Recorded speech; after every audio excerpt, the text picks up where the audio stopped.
అధిక బరువు అనేక సమస్యలకు కారణం. సాహితీ యోగా ఆన్లైన్ క్లాసులో జాయిన్ అవ్వండి. అయోధ్య పుణ్యభూమిలో ప్రధాని నరేంద్ర మోడీ శనివారం పర్యటించారు. ఈ సందర్భంగా 2 అమృత్ భారత్ రైళ్లను ప్రారంభించారు మోడీ. వాటితో పాటుగా 6 వందే భారత్ రైళ్లను ప్రారంభించారు.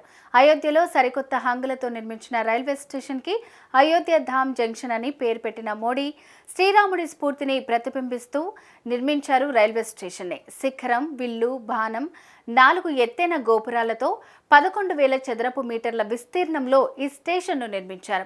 ఈ స్టేషన్ను రైల్వే శాఖ అనుబంధ సంస్థ అయిన rail India technical economic service limited అభివృద్ధి చేసింది.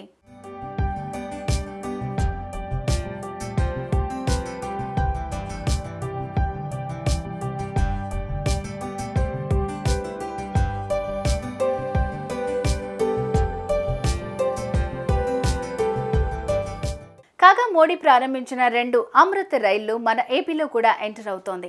ఈ రైళ్లలో ఒకటి ఢిల్లీలోని ఆనంద్ విహార్ టెర్మినల్ నుంచి అయోధ్య మీదుగా బీహార్లోని దర్భంగా వరకు, రెండో రైలు పశ్చిమ బెంగాల్లోని మాల్దా టౌన్ నుంచి బెంగళూరులోని ఎం విశ్వేశ్వరయ్య టెర్మినల్ మధ్య నడుస్తోంది.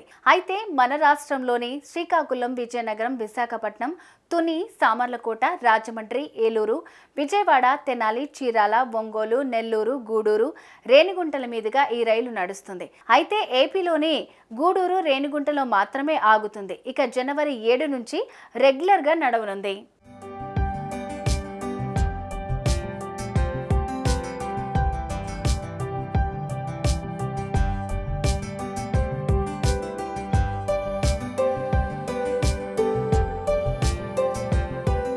ఇక ఈ రైళ్లకు సంబంధించి ప్రత్యేకతల్ని చూస్తే, ఈ సూపర్ ఫాస్ట్ ప్యాసింజర్ రైల్లో 22 LHP కోచ్లలో 12 non air condition sleeper క్లాసులు, 8 జనరల్ ఆన్ రిజర్వ్డ్ కోచ్లతో అన్ని వర్గాల ప్రజలకు అందుబాటులో ఉంటుంది. సౌకర్యవంతమైన సీట్లు, మెరుగైన లగేజీ ర్యాక్లు, మొబైల్ ఛార్జింగ్ పాయింట్లు, LED లైట్లు, పబ్లిక్ ఇన్ఫర్మేషన్ సిస్టమ్, CCTV, పరిశుభ్రత, ఆధునిక టాయిలెట్లు తదితర ఏర్పాట్లు చేశారు.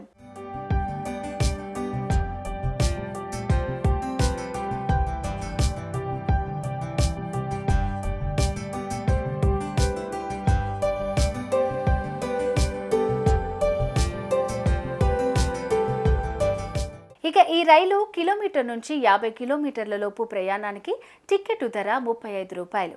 మిగతా ఎక్స్ప్రెస్లతో పోలిస్తే 15 నుంచి 17% రేట్లు ఎక్కువ. ఇక అమృత్ భారత్ రైలు గరిష్టంగా 130 కిలోమీటర్ల వేగంతో పరుగు పెట్టనుంది. మరోవైపు అయోధ్యలో భవ్య రామమందిర ప్రారంభోత్సవ ఏర్పాట్లు ఊపందుకుంటున్నాయి. రామమందిర ప్రతిష్టాపనకు ముందు ప్రధాని మోదీ శనివారం అయోధ్యలో పర్యటించారు. 15,000 కోట్ల విలువైన ప్రాజెక్టుకు ప్రారంభోత్సవం, శంకుస్థాపన చేయనున్నారు. అంతర్జాతీయ విమానాశ్రయాన్ని ఆధునీకరించిన అయోధ్య రైల్వే స్టేషన్ను ప్రధాని ప్రారంభించారు.